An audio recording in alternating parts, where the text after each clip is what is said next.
हिंदी की बिक्री कम हुई है अनुपातिक दृष्टि से देखें अगर हम, और अंग्रेजी की बिक्री बढ़ी है। ऐसा नहीं है कि दोनों में पहले भी अंतर था, जी। लेकिन दोनों का अनुपात में काफी अंतर आ गया, यानी अंग्रेजी की बिक्री में इजाफा ज्यादा हुआ है।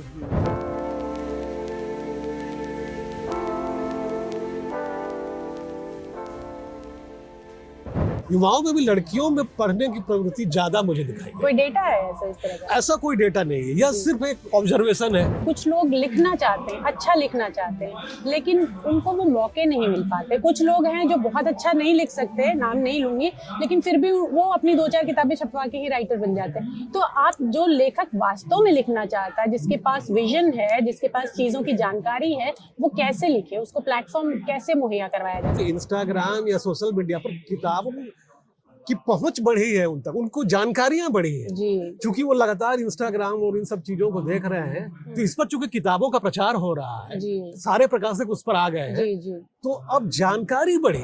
यह कोशिश हो कि किताबें सस्ती कैसे, ये एक सबसे बड़ी समस्या है, मतलब स्थायी किस्म की समस्या है। इसका अभी तक कोई समाधान नहीं निकला है, क्योंकि किताबें निरंतर मतलब महंगी ही हुई है, कम तो नहीं हुई है। तो इस वक्त मैं हूँ प्रगति मैदान के भारत मंडपम में लगे पुस्तक मेले में, जहाँ मैं बैठी हूँ लेफ्ट वर्ल्ड और वाम प्रकाशन के संपादक संजय कुंदन जी के साथ। तो आज इनसे हम चर्चा करेंगे कि किताबों को लेके युवाओं का रुझान किस ओर हुआ है। क्या युवा किताब पढ़ रहे हैं, या जैसे कि आ रहा है कि सोशल मीडिया और तमाम प्रभावों में युवाओं ने और लोगों ने भी पढ़ना छोड़ दिया है। तो आज सर से इसी बारे में बात करेंगे। सर नमस्कार।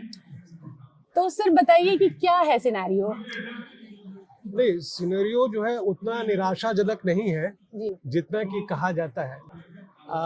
सोशल मीडिया के आने के बाद शुरू के दौर में ऐसा लगा कि यह प्रिंट को हाशिए पर धकेल देगा, यह धारणा बनी थी, और कुछ हद तक ये बात सही थी। लेकिन फिर दोनों ने अपना एक सामंजस्य दोनों में बन गया जी। और प्रिंट मीडिया तमाम विघ्न बाधाओं के बावजूद वो बना हुआ है। और एक बल्कि इधर पिछले कुछ वर्षों में एक नई प्रवृत्ति भी देखी जा रही है कि लोगों ने सोशल मीडिया की वजह से, चूंकि खरीदना जो है वो आसान हो गया, तो अब किताब खरीदने की एक संस्कृति फिर से एक नए सिरे से पैदा हुई है। और यह सबसे बड़ी बात है कि युवाओं में एक बार पढ़ने की जो है प्रवृत्ति, जो है पढ़ने की जो आदत है, वो फिर से विकसित हो रही है।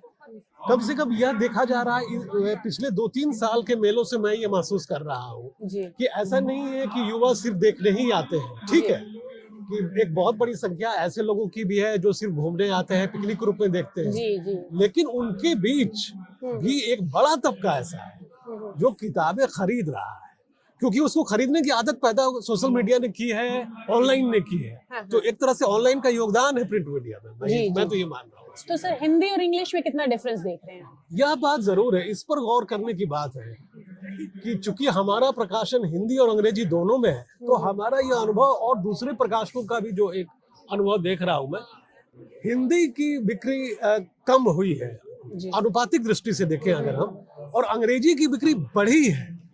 ऐसा नहीं है कि दोनों में पहले भी अंतर था जी। लेकिन दोनों का अनुपात में काफी अंतर आ गया, यानी अंग्रेजी की बिक्री में इजाफा ज्यादा हुआ है, हिंदी की बिक्री में कम इजाफा हुआ है। तो वह जो खाई है वो बढ़ी है दोनों में, और खास करके युवा जो है, युवा अंग्रेजी की तरफ ज्यादा है। और एक बात मैं और रेखांकित करना चाहूंगा कि लड़कियों में, युवाओं में भी लड़कियों में पढ़ने की प्रवृत्ति ज्यादा मुझे दिखाई। कोई डेटा है ऐसा इस तरह का? ऐसा कोई डेटा नहीं है, यह सिर्फ एक ऑब्जर्वेशन है, मेरा ऐसा ऑब्जर्वेशन है। कम से कम हमारे यहाँ से तो ऐसा लग रहा है कि लड़कियों में पढ़ने की प्रवृत्ति ज्यादा है जी। जो ये जनरेशन है सोशल मीडिया वाली, ये तो हमेशा व्हाट्सएप यूनिवर्सिटी, सोशल इंस्टाग्राम, इन सबसे पढ़ते हैं, तो इनको कहीं ना कहीं ये चीजें भी मिलती है, गहराई वाली बातें, जो ठीक भी है कि किताबें पढ़ने से व्यक्तित्व का विकास होता है, व्यक्तित्व में गहराई आती है। तो शायद उस तरह से फॉलो कर रहे हैं ट्रेंड को ये लोग। ये हो सकता है। दूसरी बात ये है कि इंस्टाग्राम या सोशल मीडिया पर किताबों की पहुंच बढ़ी है, उन तक उनको जानकारियां बढ़ी है जी।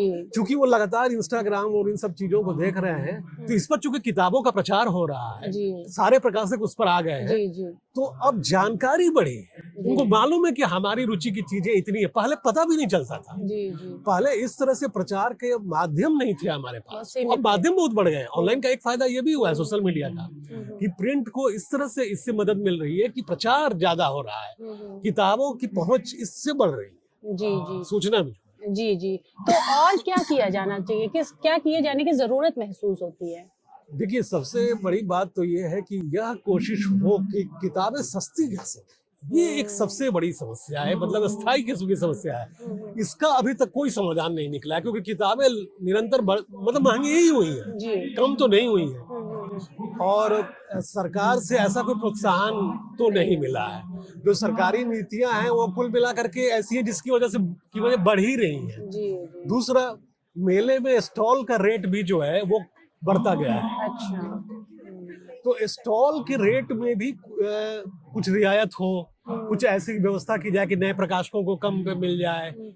अब ये कुछ रास्ता खोजना होगा, नहीं तो मुझे इस बात की आशंका है कि अगर इसी तरह स्टॉल के रेट बढ़े तो छोटे प्रकाशक कहीं बाहर ना हो जाए, ये खतरा है। जी, लेकिन सर एक हम जो विरोधाभासी तस्वीर देखते हैं कि एक तरफ हम कहते हैं कि हिंदी पढ़ने वालों की संख्या घटी, लेकिन हिंदी राइटर्स बड़े आगे आगे आए हैं, जिस तरह से कई नाम हैं ऐसे, काफी चर्चित भी हुए हैं, तो क्या उससे भी फर्क नहीं पड़ा है? असल में एक चीज ये हुई है कि प्रकाशन का जो चरित्र है, मतलब उसकी तकनीकी है, वो बदली है। तो अब प्रकाशन करना आसान हो गया है। तो कम संख्या में किताबें छापी जा सकती है। पहले कम संख्या में किताबें छापना मुश्किल था, जो तकनीक थी। अच्छा। अब जो नई तकनीक आई है उसमें हम कम में भी छाप सकते हैं। जी। तो आप गौर कीजिएगा कि प्रकाशक भी बढ़े हैं जी। और लेखक तो बढ़े ही हैं। जी जी। लेकिन इसका ये मतलब ये नहीं है कि इसकी मांग बढ़ी है, क्योंकि तकनीक आसान हो गई है, रख रखाव का शुल्क अब कम लगने लगा है किताबों का। जी जी जी। तो इस वजह से अब प्रकाशन एक व्यवसाय के रूप में पहले जितना खर्चीला था उससे थोड़ा कम हुआ है। अच्छा। तो इसलिए प्रकाशकों की संख्या आपको ज्यादा दिखाई दे रही है। जी जी। लेकिन अगर हम उनके लाभ को देखें या और देखें तो अभी भी बड़े प्रकाशकों को ही फायदा है।